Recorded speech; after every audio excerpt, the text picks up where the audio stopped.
नमस्कार मित्रांनो, Nalanda coaching classes या यूट्यूब चॅनलवरती तुमचं मनपूर्वक स्वागत आहे. Linear equation in two variable, दोन चलातील रेषीय समीकरण हा दहावीचा जो टॉपिक आहे, तर तो टॉपिक आपण या व्हिडिओमध्ये डिस्कस करतो. त्याच्यातला प्रॅक्टिस सेट 1.3 या ठिकाणी डिस्कस करू. याच्या अगोदर प्रॅक्टिस सेट 1.1 आणि 1.2 एकदम डिटेलमध्ये डिस्कस केलेला आहे. त्याचे व्हिडिओज जे आहेत चॅनलवरती लाईव्ह आहेत किंवा त्यांची प्लेलिस्ट बनवलेली आहे, तर ती तुम्ही व्यवस्थित त्याचा अभ्यास करा. तर याच्यामध्ये काय सगळ्यात महत्त्वाची गोष्ट, परीक्षेला 2 मार्काचा प्रश्न येतो किंवा solve the following equation by Cramer rule असा जर आला तर तो 4 मार्काला येतो. आणि नुसतं जर डीची व्हॅल्यू काढायला सांगितली म्हणजे डिटर्मिनंटची, तर तो 2 मार्कला प्रश्न येतो. मग आपल्याला बेसिक पहिले कॉन्सेप्ट समजून घ्यायचा आहे आणि त्याच्यानंतर प्रॅक्टिस सेटमधले एक्झाम्पल सॉल्व करायचे आहेत. व्यवस्थित बघा, काळजीपूर्वक बघा. नाही समजलं तर कमेंट बॉक्समध्ये विचारा. तर पहिला आहे डिटर्मिनंट. डिटर्मिनंटला आपण काय म्हणतो, निश्चयक म्हणत असतो. म्हणजे निश्चयक काय असतं, तर तुम्हाला डीची व्हॅल्यू काढायची असते. मग ह्याची जी डिग्री आहे हे अशा टाईपमध्ये तुम्हाला दिलेलं असतं. उभ्या जे रेषा आहे किंवा उभ्या जे नंबर्स आहेत किंवा उभे जे व्हेरिएबल्स आहेत किंवा उभ्या जे इलेमेंट्स दिलेले आहेत, तर त्या उभ्या इलेमेंट्सला आपण काय म्हणतो, कॉलम म्हणतो. आणि आडव्या इलेमेंट्सला आहे ते आपण त्याला म्हणतो रो म्हणत असतो. मग ह्या सगळ्यांची जी डिग्री आहे ना, तर ती काय आहे, 2 डिग्री आहे. कारण प्रत्येक कॉलममध्ये आणि प्रत्येक रोमध्ये इलिमेंट किती आहेत, 2. ए आणि बी. कॉलममध्ये किती इलिमेंट आहेत, ए आणि बी 2 इलिमेंट आहेत, म्हणून डिग्री किती असणार याची, 2. आणि कॉलममध्ये सुद्धा ए आणि सी इथं 2 इलिमेंट आहेत. त्याच्यानंतर बी आणि डी इथं सुद्धा 2 इलिमेंट आहेत या कॉलममध्ये, म्हणून ह्यांची डिग्री 2 असणार आहे या पूर्ण ह्याची व्हॅल्यूची. ठीक आहे. मग आपल्याला काय करायचं आहे, हे दिलेलं जे प्रॉब्लेम आहे किंवा काय म्हणतो त्याला, हे डी दिलेलं आहे किंवा निश्चयक दिलेलं आहे, तर त्याचं व्हॅल्यू करायचं. डिटर्मिनंट दिलेलं ना, त्याचं व्हॅल्यू काढायचं. कसं काढणार, तर तिरकस गुणाकार करायचा आपल्याला. तिरकस गुणाकार करत असताना ए आणि डीचा गुणाकार करावा लागतो. अशा टाईपमध्ये ए आणि डीचा गुणाकार करायचं. त्याच्यानंतर सी आणि बीचा गुणाकार करायचं. मग ह्या दोन्हीही गुणाकारां जेवढा काय गुणाकार येतो त्यांना एकमेकांमधून वजाबाकी करायची आहे त्याची. ठीक आहे. तर हे होतं डिटर्मिनंट. तर ते बघा, एक्झाम्पल पुस्तकामधलं एक हार्ड एक्झाम्पल आहे, तर ते एक्झाम्पल घेऊ. त्याच्यानंतर प्रॅक्टिस सेटमध्ये सिम्पल, हार्ड आणि मॉडरेट लेवलचे एक्झाम्पल्स आहेत, ते सुद्धा घेऊ आपण. काय एक्झाम्पल दिले, तर बी बरोबर 2√3 9 2 त्याच्यानंतर 3√3 असं दिले. मग आपल्याला काय करायचं आहे, तिरकस गुणाकार करायचं आहे. परत पहिले ह्यांचा गुणाकार करायचा, त्याच्यानंतर या दोघांचा गुणाकार करायचा. लिहायचं कसं, 2 वर्गमुळात 3 गुणिले 3 वर्गमुळात 3 वजा 2 गुणिले 9. हा 2 गुणिले 9. मग आता ह्यांचा गुणाकार करत असताना हे थोडं अवघड जातं. काय करायचं, ह्याला बाहेरचे जे नंबर्स आहेत त्यांचा काय करायचं, पहिलं गुणाकार करायचा. गुणाकार करायचा ना, मध्ये गुणाकारचं चिन्ह आहे म्हणून 3 गुणिले 2 6 येतं. आणि ह्या दोघांचा गुणाकार करा, वर्गमुळात 3 गुणिले वर्गमुळात 3 काय झालं, हे वर्गमुळात 3चा वर्ग होतो, वजा 2 गुणिले 9 किती येतं, 18 येतं. 2 गुणिले 9चा गुणाकार 18 येतो. मग 6ला 6 याच ठिकाणी ठेवलं, वर्गमुळात 3 आणि हा वर्ग काय होतो, इलिमिनेट होतो किंवा काय होतो, कट होतो. राहतं काय, फक्त 3 वजा 18. 6 गुणिले 3 म्हणजेच 18 आणि 18 हा 18मधून 18 गेले, 0 राहिले. मग एवढं सगळं मोठं जे तुम्हाला कॅल्क्युलेशन दिलं होतं त्याचं सिम्प्लिफिकेशन किंवा त्याचं व्हॅल्यू किती आलेलं आहे, बी = 0. म्हणजे ह्याच्या सगळ्यांचं आपण काय केलेलं, ऑपरेशन किंवा प्रोसेस केलेले आहे, तर त्याचं व्हॅल्यू किती आलं, 0 आलं. अशा पद्धतीनं क्वेश्चन येतो परीक्षेला. तो परीक्षेला येतो, तो 2 मार्काचा असतो. डिटर्मिनंट्सवरती डीची व्हॅल्यू काढायची असते. त्यावेळेस कसं काढणार डीची व्हॅल्यू, परत एकदा सांगतो. उभ्या एलिमेंट्सला आपण कॉलम म्हणत असतो आणि आडव्या एलिमेंट्सला आपण रो म्हणत असतो. आता ह्या सगळ्यांची डिग्री किती आहे, 2. कारण उभ्या कॉलममध्ये किंवा उभ्या ह्याच्यामध्ये किंवा कॉलममध्ये 2 इलिमेंट आहेत आणि रोमध्ये सुद्धा 2 इलिमेंट आहेत, म्हणून यांची सगळ्यांची डिग्री किती असते, 2 असते. आता डीचं व्हॅल्यू काढत असताना तिरकस गुणाकार करायचा असतो. ए आणि डीचा गुणाकार करायचा वजा सी आणि बीचा गुणाकार करायचा. ह्या टाईपमध्ये हे सूत्र समजा किंवा काय तुम्हाला लक्षात ठेवायचं असेल तर हे लक्षात ठेवा, ए डी वजा सी बी अशा टाईपमध्ये. त्याच्यानंतर पुढचं प्रोसेस आहे किंवा पुढचं पॉईंट आहे किंवा कॉन्सेप्ट आहे, तर तो म्हणजे क्रेमर्स रूल. तर क्रेमर्स रूल काय आहे, तर तो एक शास्त्रज्ञ होता, त्यांनी तयार केलेला आहे म्हणून त्यांच्या नावावरती हा क्रेमर्स रूल दिलेला आहे अभ्यासाला. तर काय करायचं, क्रेमर्स रूलनी जरा परीक्षेमध्ये जर एक्झाम्पल आलं, solve the following equation by Cramer rule, तर क्रेमर रूलनी सॉल्व करायचं. जर ग्राफिकल मेथडनी सॉल्व करायला सांगितलं तर ग्राफिकल मेथडनीच सॉल्व करायचं.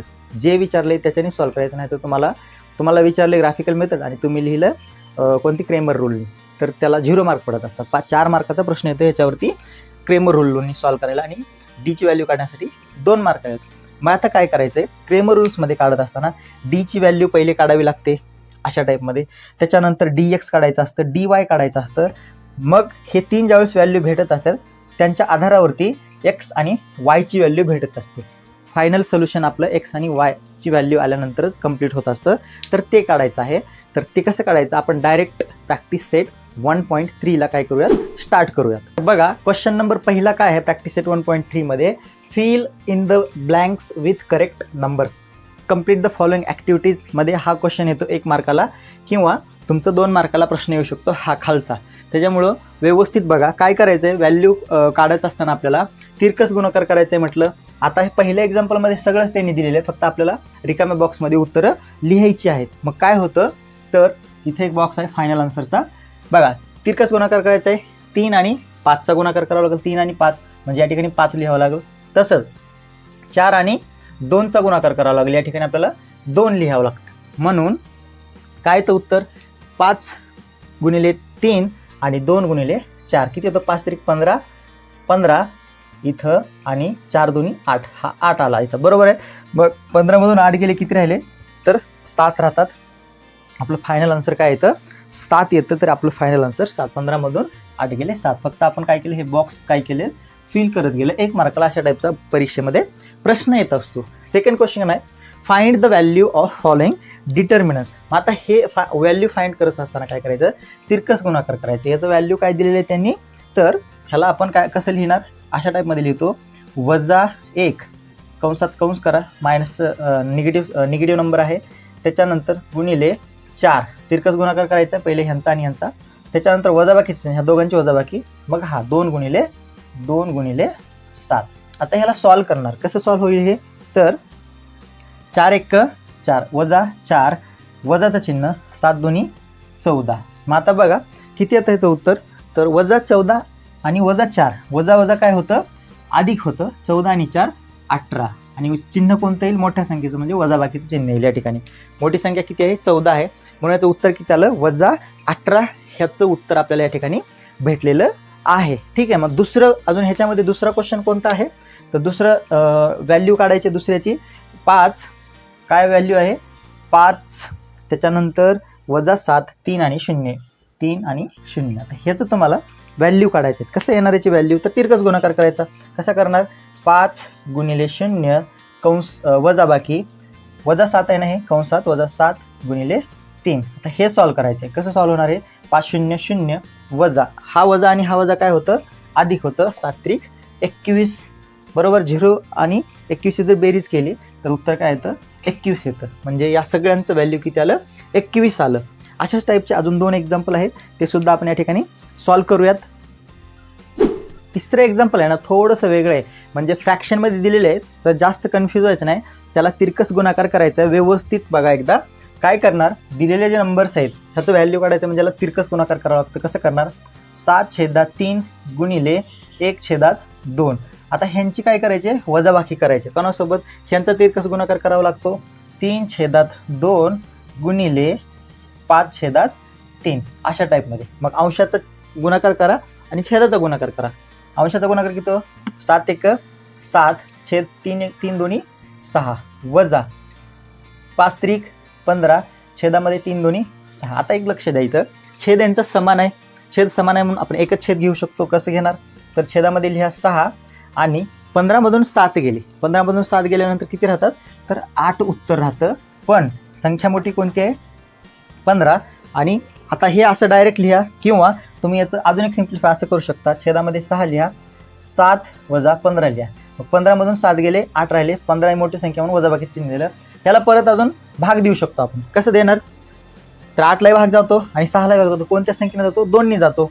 म्हणून 2 त्रिक 6 आणि 4 दोन्ही 8 वजा 4 छेदात 3 हे याचं फायनल आन्सर आहे. तुम्ही याला असं सुद्धा लिहू शकता, 4/3, म्हणजे हे वजाबाकी चिन्ह इथं सेंट्रल देऊ. हेच फायनल आन्सर आहे, -4/3. ठीक आहे. अशा टाईपचे प्रश्न जे आहेत ते परीक्षेला 2 मार्काला येत असतात, त्याच्यामुळे काळजी, एकदम सिंपल आहे पण परीक्षेला येतं.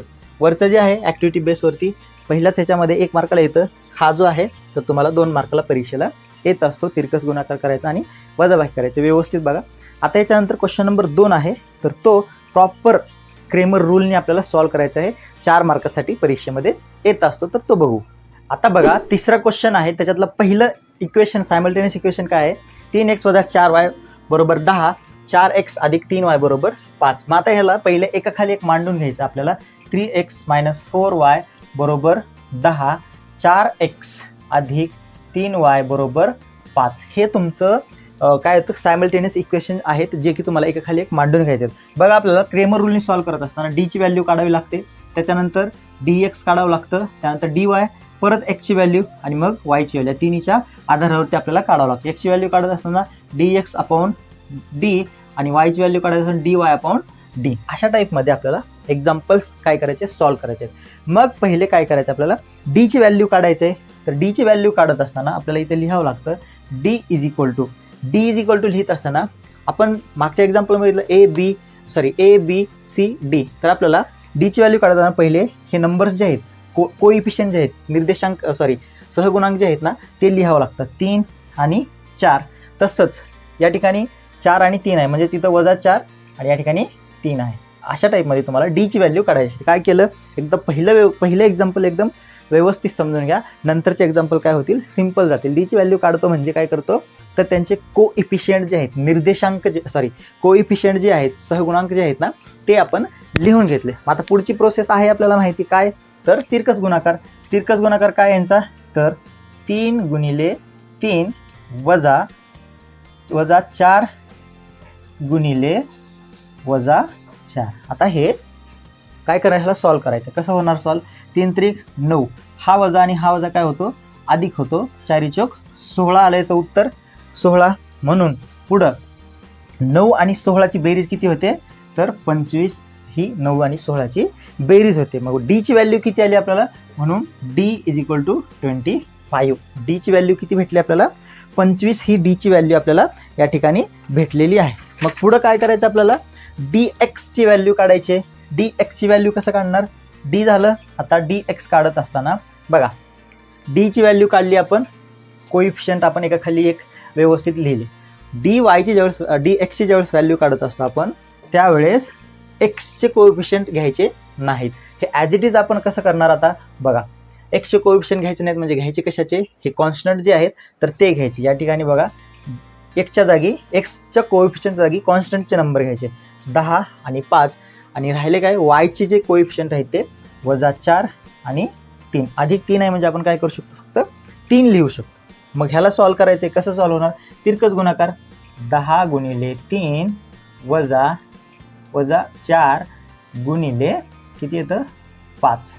आता याला सॉल्व्ह करायचं आपल्याला. कसं होणार, 10 त्रिक 30 वजा 4 आहे आणि इथं 5 आहे, म्हणजेच हा वजा आणि हा वजा काय होतं, अधिक होईल, 5 चोक 20 येतं याचं उत्तर. बरोबर आहे. मग 30 आणि 20चा गुणाकार 50 होतो. dx ची व्हॅल्यू किती आली, 50 आली. बरोबर आहे ना. dx ची व्हॅल्यू काढत असताना x चे कोइफिशियंट घ्यायचे नाहीत, कॉन्स्टंट आणि y चे. आता चेंजेस नाही करायचे. d च्या जागी d चीच व्हॅल्यू, एका खालचे एक नंबर्स कोइफिशियंट तेच ठेवायचे. एक्सचं ज्यावेळेस तुम्ही घेता त्यावेळेस x चे कोइफिशियंटच्या जागी कॉन्स्टंट घ्यायचे, ह्या साईडची कॉन्स्टंट नंबर्स घ्यायचे, हे इथं या ठिकाणी कळलं. आता मग आता dy-चं व्हॅल्यू काढायची. आपलं dx काढलं, आपण dy काढूयात. आता dy-चं व्हॅल्यू काढायचं आहे म्हणजे y चे कोइफिशियंट घ्यायचे नाहीत. मग कशाचे राहिले कोणते, 3 म्हणजे x चे कोइफिशियंट 3 आणि 4 आणि इकडं 10 आणि 5 हे तुमचे कोइफिशियंट राहिले. dy ची व्हॅल्यू काढायची. ज्यावेळेस dx ची व्हॅल्यू काढतो त्यावेळेस x चे कोइफिशियंट घ्यायचे नाहीत. ज्यावेळेस dy ची व्हॅल्यू काढतो त्यावेळेस y चे कोइफिशियंट घ्यायचे नाहीत. हे लक्षात ठेवा, नाहीतर मग काय होतं, y चं काढायचं, जर y चं घेतलं सगळं कॅल्क्युलेशन काय होतं, चुकून जातं. मग आता काय करायचं, ह्याचं क्रॉस मल्टिप्लिकेशन करा. 3 × 5 वजा 10 × 4. मग काय येते, पुन्हा करायचा, 3 5 15 वजा 10 40 आली. ह्यांची वजाबाकी करा, वजा 40मधून 15 गेले, किती राहिले, 25 राहतात, वजा 25. हे कशाची व्हॅल्यू आली, dy-चं आपल्याला व्हॅल्यू भेटलं, वजा 25. मग काय झालं, आपलं d काढलं, त्याच्यानंतर dx काढलं, dy काढलं. आता x आणि y काढायचे. कशाच्या आधारावर काढतो आपण, ते क्रेमर रूलच्या आधारावर. म्हणून इथं लिहावं लागतं, म्हणून बाय क्रेमर, त्यांचं क्रेडिट त्यांना आपल्याला द्यावं लागतं, चोरायचं नाही काहीच. क्रेमर्स रूल काय सांगतो, क्रेमर रूल, x ची value X is equal to D X upon D. किती आहे डी एक्स? डी एक्स किती आलेला आपला 50, बरोबर आहे 50. त्याच्यानंतर डी किती आलेला आहे 25.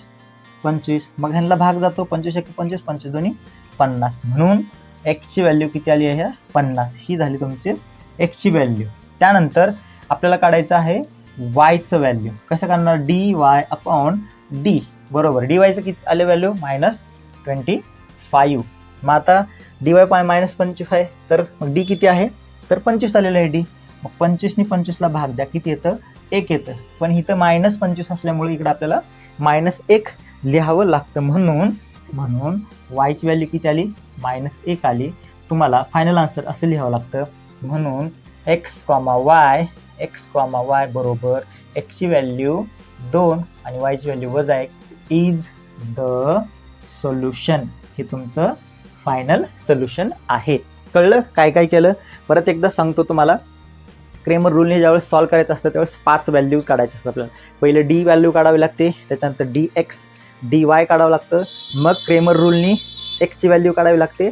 एक्स म्हणजेच x D X upon D आणि वायची व्हॅल्यू काढावी लागते. वाय म्हणजेच डी वाय अपॉन डी. अशा टाईपमध्ये. आता बघा दुसरं एक्झाम्पल आहे ना थोडंसं वेगळं आहे, तर त्याला आपल्याला सिम्प्लिफाय करावं लागणार आहे. कसं सिम्प्लिफाय करणार? तर आपल्याला स्टँडर्ड फॉर्ममध्ये लिहायचं आहे. स्टँडर्ड फॉर्ममध्ये लिहायचं आहे म्हणजे काय करायचं आहे तर तुम्हाला दिलेलं जे इक्वेशन आहे ते कशा वेगवेगळ्या पद्धतीचे वाटत आहेत. म्हणजेच तुम्हाला काय करायचं ह्याला स्टँडर्ड फॉर्ममध्ये आणायचं आहे. कसं आणणार स्टँडर्ड फॉर्ममध्ये? आता हे 4x अधिक 3y वजा 4 बरोबर 0. ह्याला स्टँडर्ड फॉर्ममध्ये कसं आणू शकतो आपण? हा -4 आहे त्याला +4 करू शकतो. म्हणजेच ते स्टँडर्ड फॉर्ममध्ये 4x अधिक 3y बरोबर हा वजा 4 आहे तर इकडे जाऊन काय होईल +4 होईल. हा झाला ह्याचं फायनल. आता ह्यालाच कन्सिडर करायचं आपल्याला, ह्याला कन्सिडर करायचं नाही. दुसरं आहे ह्याच्यामध्ये 6x बरोबर 8 वजा 5y. आता ह्याला हे असं सॉल्व नाही करता येणार आपल्याला क्रेमर रूलने, तर ह्याला सुद्धा काय करावं लागतं सिम्प्लिफाय करावं लागतं. मग कसं करणार सिम्प्लिफाय? 6x आता हा वजा 5y आहे तर हा अधिक 5y होतो बरोबर. हा जो आहे ना बरोबरच्या साईडचा 8 तर त्याला आपण त्याच ठिकाणी ठेवूयात म्हणजे हा 8 होईल. मग आपल्याला 2 एकदम व्यवस्थित इक्वेशन भेटलेले आहेत जे की आपल्याला फायनल आहेत, ज्यांनाच आपल्याला कन्सिडर करायचं आहे क्रेमर रूलने सॉल्व करत असताना. मग त्याला एकाखाली एक लिहायचं. 4x अधिक 3y बरोबर 4 हे आणि दुसरं हे 6x अधिक 5y बरोबर 8. हे आपलं फायनल एक्झाम्पल आहे किंवा फायनल इक्वेशन आहे की ज्याला आपल्याला सॉल्व करायचं आहे. डी आता डीची व्हॅल्यू काढायची आपल्याला. कसं डीची व्हॅल्यू काढतो आपण माहिती आहे तुम्हाला बरोबर. डी बरोबर व्हॅल्यूज लिहायचे आहेत एकाखालचे एक रो आणि कॉलम.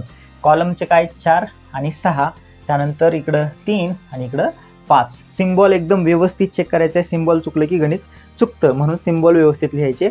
बघा आता काय होतं तिरकस गुणाकार 4 गुणिले 5 वजा 6 गुणिले 3 किती येतो गुणाकार ह्यांचा? 4 पंचे 20 वजा 6 त्रिक 18. 20 मधून 18 गेले 2. ह्याचं उत्तर येतं आपल्याला. किती भेटले याची? डीची व्हॅल्यू 2 भेटली. डी बरोबर 2 इथं मिळली. त्याच्यानंतर डीची व्हॅल्यू झाली. काय करायचं आपल्याला? डी एक्सची व्हॅल्यू काढायची. डी एक्सची व्हॅल्यू काढत असताना एक्सचे जे कोएफिशियंट आहेत किंवा एक्सचे जे काय म्हणतो सहगुणांक आहेत ते घ्यायचे नाहीत. मग एक्सच्या जागी कोणते घ्यायचे? कॉन्स्टंट नंबर घ्यायचे. 4 आणि 8. हे 4 आणि हा 8 घेतला. वायच्या ठिकाणी ठेवायचे 3 आणि 5 बरोबर आहे ना. मग तिरकस गुणाकार करा. 4 गुणिले 5 वजा 8 गुणिले 3 काय होतं गुणाकार? 4 पंचे 20 वजा 8 त्रिक 24. 20 मधून 24 किंवा 24 मधून 20 गेले 4 राहिले. वजाचं चिन्ह येणार कारण 24 ही संख्या मोठी आहे म्हणून. काय आलं? डी एक्सची व्हॅल्यू वजा 4. तसंच आपल्याला डी वायची व्हॅल्यू काढायचे. डी वायची ज्यावेळेस व्हॅल्यू काढत असतो आपण त्यावेळेस वायचे कोएफिशियंट घ्यायचे नाहीत, म्हणजेच वायचे सहगुणांक घ्यायचे नाहीत. मग घ्यायचे कोणाचे? एक्सचे सहगुणांक. एक्सचं किती आहे? 4 आणि इकडं 6. आणि वायचे घ्यायचे नाहीत म्हणजे घ्यायचे कोणाचे? कॉन्स्टंट नंबर घ्यायचे. 4 गुणिले 8. सॉल्व करा ह्याला. कसं सॉल्व होतं? 8 गुणिले 4 किंवा 4 गुणिले 8 करा वजा 6 गुणिले 4. किती येतं यांचा गुणाकार? 8 चौक 32 वजा 6 चौक 24. वजा किती ते 32 मधून 24 गेले तर 8 हे उत्तर याचं येतं. 8 32 मधून 24 गेले किती येतं? 8 उत्तर येतं. म्हणून डी वायची व्हॅल्यू किती आली? 8 ही आपल्याला डी वायची व्हॅल्यू भेटलेली आहे. डी एक्स किती भेटलं, डी एक्स भेटलं -4 आणि डी किती भेटलं, डी भेटलं आपल्याला 2. आता या सगळ्यांच्या आधारावर डी एक्स डी वायच्या आधारावरती एक्स आणि वायची व्हॅल्यू काढतो. कशाच्या आधारावरती, बाय क्रेमर्स रूलने आपण सॉल्व करत असतो. क्रेमर्स रूल काय आहे, क्रेमर्स रूल एक्स बरोबर डी एक्स अपॉन डी. डीची व्हॅल्यू काय, सॉरी डी एक्स किती आले, डी एक्स आलेलं आहे आपलं -4 आणि डी आलेलं आहे 2. मग ह्यांना भाग द्या, बेक बे दोन्ही 4 म्हणजेच 2 येतं, 2ला 4ने भाग दिला तर उत्तर 2 येतं. मग वजा बाकीचे चिन्ह आहे त्यामुळे -2 येतं. एक्सची व्हॅल्यू किती आली, -2 हे आपल्याला एक्सची व्हॅल्यू भेटलेली आहे. मग वायची व्हॅल्यू तसंच, वायची व्हॅल्यू काढत असताना वाय बरोबर D Y upon D. D Y किती आहे, डी वाय आपल्याला आलेलं आहे 8 इथं लिहा. त्याच्यानंतर खाली येतं तुमचं डी, म्हणजेच डीची व्हॅल्यू 2 आहे, 2 लिहा. 2नी जर 8ला भाग दिला तर उत्तर 4 येतं. वायची व्हॅल्यू किती आहे 4. म्हणून आपल्याला फायनल सोल्युशन लिहावं लागतं, लिहावं लागते एक लाईन. म्हणून X comma Y is equal to एक्सची व्हॅल्यू आहे -2 वायची व्हॅल्यू आहे 4 इज द सोल्युशन. हे तुमचं फायनल सोल्युशन आहे, या एक्झाम्पलचं फायनल सोल्युशन आहे -2 आणि -4. हे होतं सेकंड एक्झाम्पल. समजलं असेल तर नाही समजलं असेल तर लाईक करा, नाही समजलं तर परत बघा किंवा कमेंट बॉक्समध्ये विचारा. सोपं आहे आणि हे परीक्षेला येतं, 4 मार्कासाठी आहे म्हणून एवढं सांगायचा प्रयत्न आहे. येतं म्हणजे येतं 4 मार्कासाठी. ह्या तिन्ही टाईपचे प्रश्न परीक्षेला येत असतात. तिसरं एक्झाम्पल बघूयात आपण. एक्झाम्पल बघा काय आहे, तर एका खाली एक मांडून घ्या. एक्स अधिक, उत्तर लिहितो आपण एक्स अधिक 2y बरोबर 1. एक्स अधिक 2y बरोबर 1च आहे का, तर -1 आहे, इथं -1 आहे, -1 लिहावं लागेल, नाहीतर मग आपलं गडबड होती, चुकती. त्याच्यानंतर 2x - 3y बरोबर 12. 2x - 3y बरोबर 12. हां, आता हे आता आपलं एक्झाम्पल सॉल्व करायचं आहे. आता आपल्याला डीची व्हॅल्यू काढायचं आहे. डीची व्हॅल्यू काढायचं म्हणजे काय करायचं आहे, तर तुम्हाला जे व्हॅल्यूज आहेत ते का खाली एक व्यवस्थित लिहावे लागतील. मग इथं एक्सला व्हॅल्यू आहे का, एक्सचं व्हॅल्यू आहे का, काय एक्सला कोइफिशियंट आहे का, नाही, म्हणजे एक्सला काय कोइफिशियंट आहे 1, काहीच नाही म्हणजे 1 असतो. त्याच्यानंतर दुसरा 2, इकडं 2 आणि इथं -3. ह्या टाईपमध्ये तुम्हाला लिहावं लागतं.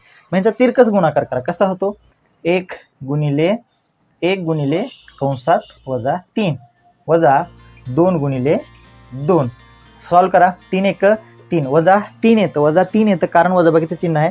-2 दोन्ही 4. आता वजा अधिक होतं, 4 आणि 3 7 येते. डीची व्हॅल्यू किती भेटली आपल्याला, 7. कोणती 7 भेटली, तर -7, कारण 4 ही मोठी संख्या आहे. डीची व्हॅल्यू भेटली -7. तसंच आपल्याला डी एक्स काढायचं आहे. डी एक्स काढतो आपण, त्यावेळेस एक्सच्या व्हॅल्यू घेतो का कमेंट बॉक्समध्ये सांगा. एक्सच्या व्हॅल्यू आपण घेत नाही. मग एक्सच्या व्हॅल्यू घेत नाही म्हणजे आपण कॉन्स्टंट लिहावं लागतं. हे कॉन्स्टंट स्थिर पदे म्हणतो आपण त्याला. 1 आहे आणि 12. त्यानंतर एक्सच्या व्हॅल्यू घेत नाही म्हणजे वायची एक व्हॅल्यू राहिली ते घ्यावं लागेल. 2 आणि -3 -1 12. त्यानंतर 2 -3 अशा टाईपमध्ये. आता तिरकस गुणाकार करायचा. कसा तिरकस गुणाकार करणार बघा, तर तिरकस गुणाकार करा. 1 गुणिले -3 ह्याला आपण कंसामध्ये टाकून घेऊ, निगेटिव्ह नंबर्स आहेत. त्यानंतर वजाबाकी चिन्ह 12 गुणिले 2. आता ह्यांचा गुणाकार करायचा आहे. कसा येतो गुणाकार, -1 -3चा गुणाकार, वजा अधिक होतं, 3 1 3 येतं, -12 गुणिले 2 12 दोन्ही 24 येतं. 24 मधून 3 गेले, किती राहतात, 21 राहतात. पण 21 कोणतं 21, -21. डी एक्सची व्हॅल्यू किती आली आपल्याला, -21. -21 का, तर 24 ही मोठी संख्या आहे म्हणून. मग पुढं डी झालं, डी एक्स झालं. आता आपल्याला डी वायचं व्हॅल्यू काढायचे. ज्यावेळेस आपण डी वायचं व्हॅल्यू काढतो त्यावेळेस वायच्या कोएफिशियंट घ्यायचे नाहीत. मग घ्यायचे कोणाचे, एक्सचे. एक्सचे कोएफिशियंट काय, काहीच नाही म्हणजे तिथं काय असतं 1 आला हा. त्यानंतर इथं 2 वायचे घ्यायचे नाहीत, राहिलं काय कॉन्स्टंट, -1 आणि 12. करा आता तिरकस गुणाकार.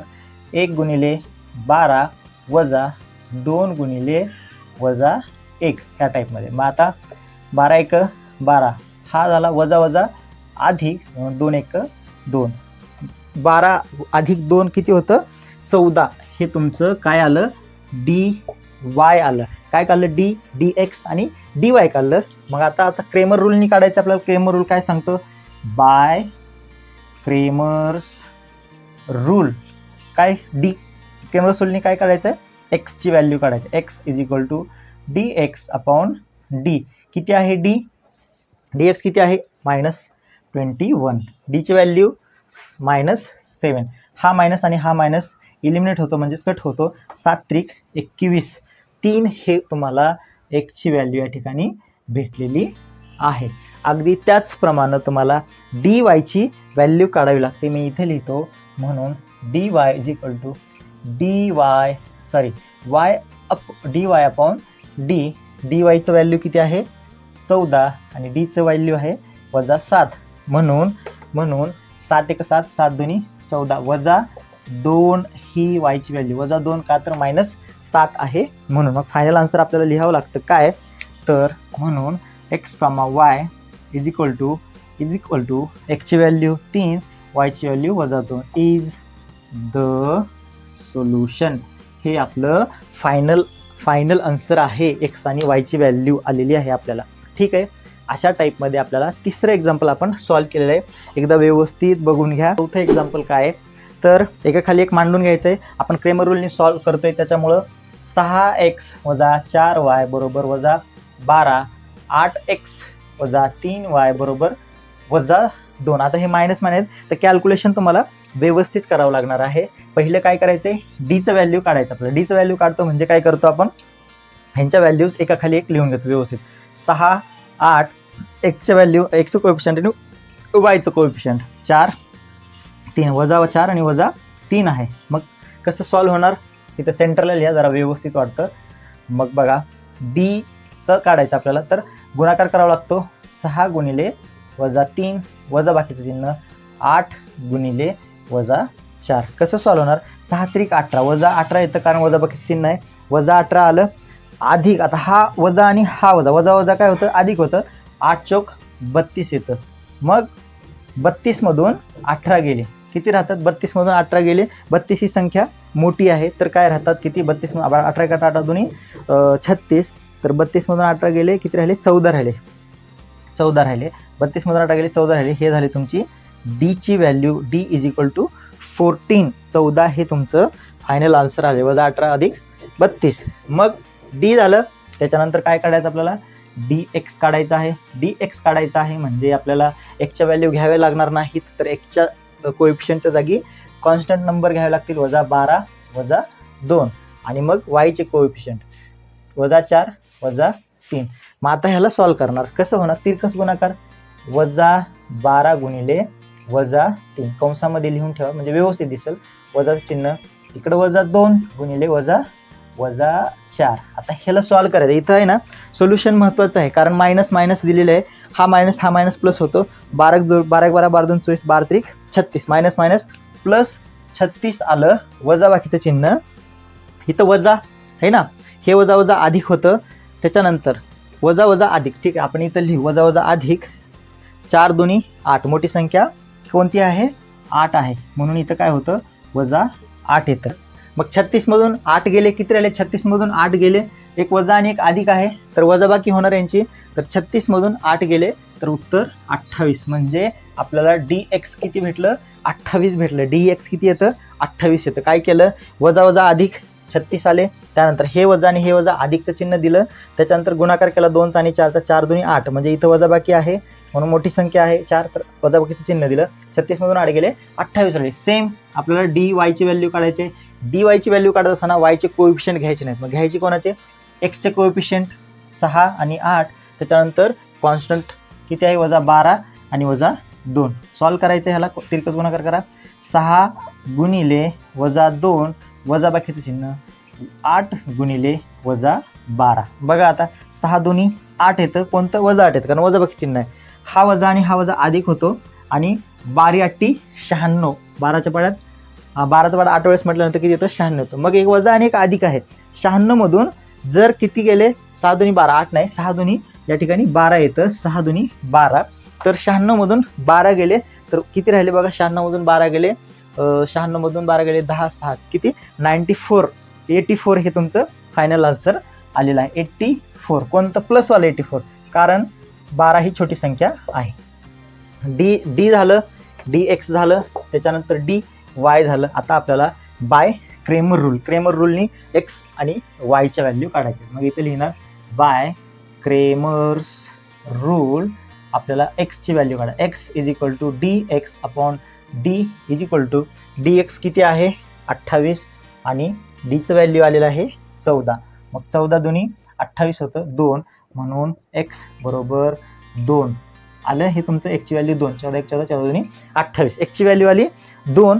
मग y ची व्हॅल्यू काढायचे, म्हणून y is equal to dy upon d. dy किती आहे तर 84 आणि आपलं डीचं व्हॅल्यू किती आलेलं आहे 14. 14च्या पाड्यामध्ये 84 आहे का? 14च्या पाड्यात 84 असणारच आहे. 14 1 14 14 दुनी 28. त्याच्यानंतर 84 6 येतं 6 64 84, म्हणून yचं व्हॅल्यू किती येतं 6. फायनल आन्सर लिहावं लागतं आपल्याला कंसात x, y is equal to x means 2, y means 6 is the solution. हे तुमचं फायनल सोल्युशन आहे. क्वेश्चन नंबर 4 आपण या पद्धतीनं सॉल्व केलेलं आहे. बघा ह्याला अजून एक मेथड आहे. कोणती? हे दिलेले सगळे जे नंबर्स आहेत 6 4 आणि 12 हे कोणते इव्हन नंबर्स आहेत. यांना 6ला 2 भाग जातो, 4ला 2 भाग जातो आणि 12ला सुद्धा 2 भाग जातो. तर ते नवीन इक्वेशन भेटतं आपल्याला. कसं? तर ह्याला 2 भाग दिला, याला 2 भाग दिला, याला 2 भाग दिला. बेक बे 4 बेत्रिक 6 3x 2 2 4 4y बरोबर वजा 6 6 2 12 3x वजा 2y बरोबर वजा 6 असं सुद्धा येतं. परंतु हे इक्वेशन मग तुम्हाला कन्सिडर करावं लागतं, ह्याचा विचार करायचा नाही. आणि इथं नाही काय होणार हे, आणि ह्याचाच तुम्हाला विचार करतो. ते करण्यापेक्षा हेच करा, सिम्पल आहे. आपण सरळ हातानं खाऊ, वाकडं तिकडं खात बसू नये, पोट बिघडायचं. ठीक आहे. हे होतं चौथं एक्झाम्पल. चौथं एक्झाम्पल सुद्धा एकदम सिम्पल आहे. तर फक्त इथं x आणि yच्या जागी काय दिले त्यांनी m आणि n दिलेलं आहे. म्हणजे आपल्याला dm आणि dnचं व्हॅल्यू काढावं लागतं.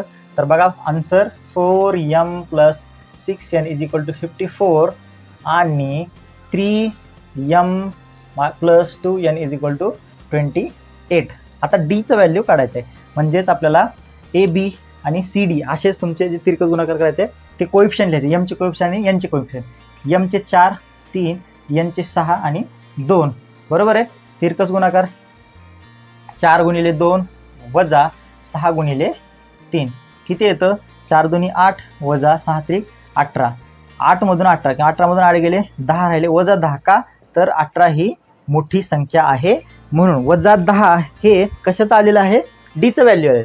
मग आपल्याला पुढं काय काढायचं आहे डी एम काढावं लागेल. डी एम डी एक्स नाही तर एम काढावं. एमची व्हॅल्यू काढायचं आहे म्हणजे एमचे कोएफिशियंट घ्यायचे नाहीत. घ्यायचे कशाचे मग कॉन्स्टंट आणि एनचे. मग लिहा कॉन्स्टंट काय नंबर आहे 54 28 आणि एनचं व्हॅल्यू किंवा एनचे कोएफिशियंट 6 आणि 2 सॉल्व करायचं आहे.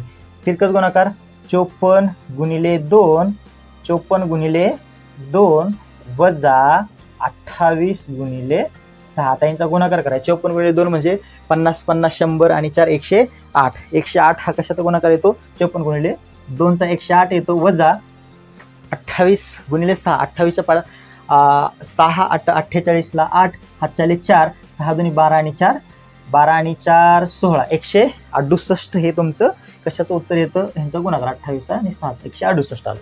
आता ह्यांची वजाबाकी करायची. वजाबाकी करताना आता हे मायनसमध्ये येणार आहे कारण डीएम जे आहे तर डीएमचं व्हॅल्यू मायनसमध्ये येईल. कारण तर तुमचं 108 छोटं आहे आणि 168 मोठं. 108 गेले 68 मधून तर किती राहिले 60 राहिले. 60 तुमचं उत्तर आहे वजा 60. डीएमची व्हॅल्यू किती आली डीएमची व्हॅल्यू आली 60. आता आपल्याला डी एन काढावं लागेल.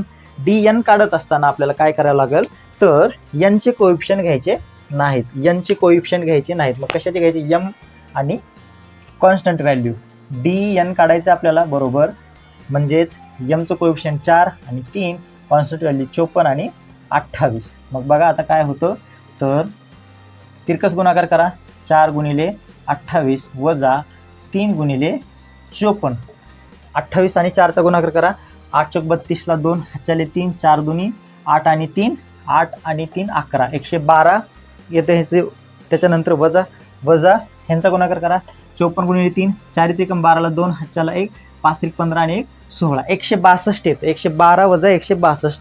मग वजाबाकी ह्यांची किती येते? 112 गेले 162 मधून किती राहते? 50 राहतील. 50 वजा किंवा वजा 50 राहतं, कारण 162 ही मोठी संख्या आहे. म्हणून DNचं व्हॅल्यू किती आलं? नुसतं 50. मग आता आपल्याला फायनल अजून M आणि N काढावं लागतं. म्हणून बाय क्रेमर्स रूल काय सांगतो क्रेमर्स रूल? तर Mचं व्हॅल्यू काढायच्या बरोबर DM अपॉन D. किती आहे DM? DM आहे -60 आणि D आहे -10. आता हे मायनस मायनस कट होतं, म्हणून 10ला 60 भाग 60ला जर 10 भाग दिलं तर 10 सकट 60. म्हणून M = 6. Mचं व्हॅल्यू किती येतं? 6 येतं. तसंच आपल्याला Nचं सुद्धा व्हॅल्यू काढायचं आहे. N = DN upon D. DNचं व्हॅल्यू काय? -50. -50 अपॉन -10. मायनस मायनस इलिमिनेट होईल. 10 × 5 = 50. 5 येतं उत्तर. म्हणून N = 5. फायनल आन्सर कसं लिहिणार? फायनल आन्सर असं लिहितो M आणि N आहे ना, म्हणून आपल्याला N आणि Nच लिहावं लागणार, तर गडबड होती. M, N = Mचं व्हॅल्यू आहे 6 आणि Nचं व्हॅल्यू आहे 5. Is the solution. हे तुमचं फायनल सोल्युशन आहे. M 6 N 5 हे तुमचं फायनल सोल्युशन आहे. इक्वेशन फ्रॅक्शनमध्ये आली की काय होते? भीती वाटते किंवा गोंधळ होतो, गडबड होते. तर घाबरायचं नाही. तर काय करायचं आहे? त्याला सिम्प्लिफाय करायचं आपल्याला. त्याला एकदम व्यवस्थित सिम्पल इंडेक्स फॉर्ममध्ये किंवा स्टँडर्ड फॉर्ममध्ये आणायचं आहे. तर बघा काय होतं, इथं एक्स आणि वाय व्हेरिएबल आहे. इथं एक्स आणि वाय, इथं एक आहे, काहीच नाही म्हणजे एक आहे. तर ह्या वायला आपण काय करायचं? एक कोइफिशियंट आपल्याला स्वतः तयार करायचं. मग कसा होणार? तर 2x अधिक 3y बरोबर 2 हा असाच राहील. फक्त ह्याला काय करायचं आहे? तर इथं x आहे बघा, इथं लिहितो मी x वजा आहे ना, हा y बाजूला काढा आणि ह्याला आपण असं लिहू शकतो. हा 2 राहिला, इथं 2 आहे. ह्या y सोबत काय असतो? हा छेदात आहे ना 2, मग वर अंशामध्ये काय असतं? 1y असतो. म्हणून y ला बाजूला काढलं आणि 1/2 y असं लिहिलं बरोबर 1/2. मग आपल्याला फायनल आहे, हे आपलं फायनल इक्वेशन आहे. ह्यालाच आपल्याला कन्सिडर करायचं आहे. एका खाली एक लिहायचं आहे. म्हणजे कसं लिहिणार? x अधिक 1/ वजा आहे ना, वजा 1/2 y बरोबर 1/2. अशा ठिकाणी असं आपल्याला हे फायनल एक्झाम्पल आपल्याला भेटलं. काय? 2x अधिक 3y बरोबर 2. हे तर सिम्पल होतं, ह्याला काही करायची गरज नव्हती. फक्त x म्हणजे हा 1x वजा हा छेदामध्ये 2 आहे, अंशामध्ये काय? मग y आहे. y म्हणजे y नुसता y म्हणजे 1 आहे. तर आपण त्याला काय केलं? व्हेरिएबल साईडला काढलं आणि 1/2 करून बरोबर 1/2 जसं आहे तसंच ते आपण त्याला लिहिलेलं आहे. मग आपल्याला वायची व्हॅल्यू पहिले डीची व्हॅल्यू काढावी लागते. डीची व्हॅल्यू काढत असताना आपल्याला काय करावं लागतं? तिरकस गुणाकार करायचा. कोणता? 2 गुणिले कंसामध्ये 1/2 वजा कंसामध्ये 3 गुणिले 1. आता बघा 2 हा 2 कट झाला, राहिला काय? फक्त वजा 1 वजा 3 गुणिले 1 म्हणजे 3 बरोबर वजा वजा अधिक होतं आणि 3 आणि 1 4 होतं. डीचं व्हॅल्यू किती आलं? 4 आलं बरोबर आहे. डीचं व्हॅल्यू आपल्याला काय भेटलं? 4 भेटलं. मग आपल्याला काय काढायचं आहे? dx काढायचं. dx काढत असतो म्हणजे काय करत असतो आपण? एक्सचं व्हॅल्यू घ्यायचे नाहीत, बाकी सगळ्यांची घ्यायची. एक्सचं व्हॅल्यू घ्यायचे नाहीत म्हणजे कॉन्स्टंटची एक व्हॅल्यू घ्यायची आणि वायची एक व्हॅल्यू. कॉन्स्टंट किती आहे? 2 आणि हाफ 1/2. त्याच्यानंतर वायचं काय व्हॅल्यू? 3 आणि 1/2 बरोबर आहे. आता हे सॉल्व करायचं आहे म्हणजे काय करायचं? ह्यांना तिरकस गुणाकार करायचा आहे. 2 गुणिले 1/2. चिन्ह कोणतं? इथं वजाबाकीचं चिन्ह आहे बरोबर आहे ना, वजा 1/2 आहे इथं, बाकी सेम. मग हा वजा 1/2 आहे ना, ह्याची वजाबाकी करायची. 3 गुणिले 1/2 हे वजा नाही, काहीच नाही, सेम आहे. मग आता काय करणार? तर इथं जसं आपण 2 ह्याला 2 गुणाकार केला तर तसं इथं नाही करायचं, कारण इथं 3 आहे आणि इथं 2 आहे. इथं 3 आहे हे आणि इथं 2 आहे. मग ह्याला आपल्याला व्यवस्थित सॉल्व करून घ्यावं लागतं. कसं सॉल्व करणार? डायरेक्ट गुणाकार करणार. कसं होणार? 2 1 हा ह्याचा गुणाकार करा, छेदामध्ये 2 इथेही छेदात 2 आहे. 3 गुणिले 1 करा म्हणजे उत्तर काय येतं बघा? वजा, इथं लिहितो मी बरोबर, हा 2 वजा 2, हा वजा इकडे देऊन गेला. 2 गुणिले 1/2 वजा 3 गुणिले 1 म्हणजे 3 गुणिले 1/2. ठीक आहे. असा म्हणजे हे झालं तुमचं पुढचं. आता पुढे ह्याच्या पुढचं काय सोल्युशन येणार?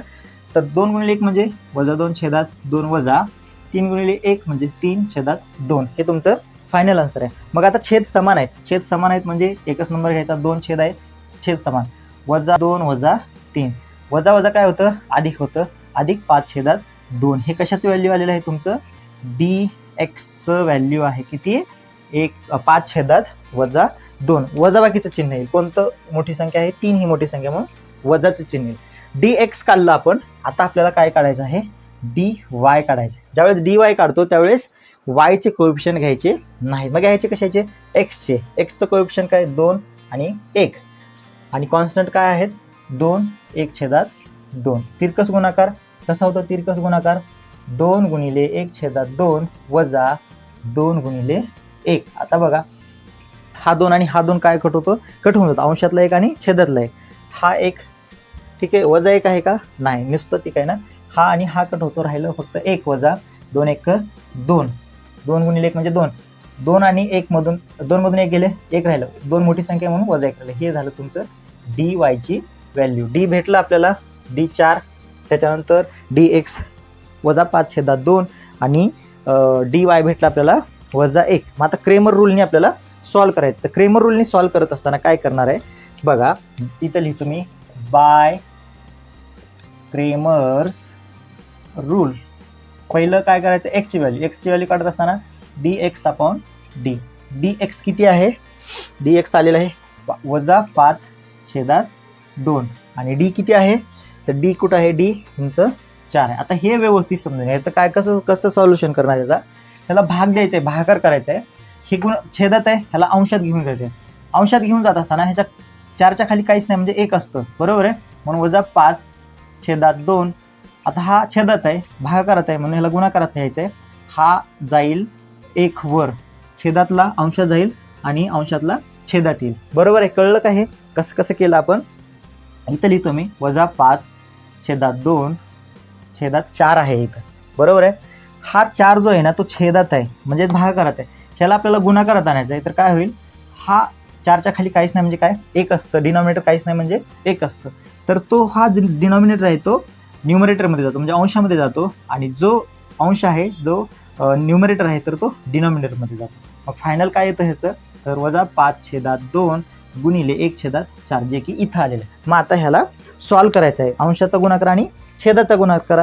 अंशाचा गुणाकार किती येतो, अंशाचा गुणाकार येतो तुमचा 5 गुणिले 1 म्हणजे 5 1 5 वजा 5 येतं, आणि छेदाचा गुणाकार काय होतो, तर बघा 5 गुणिले 5 म्हणजे 5 1 5 आणि छेद 4 2 8. अशा टाईपचं तुम्हाला काय भेटतं, फायनल आन्सर भेटतं तुमचं.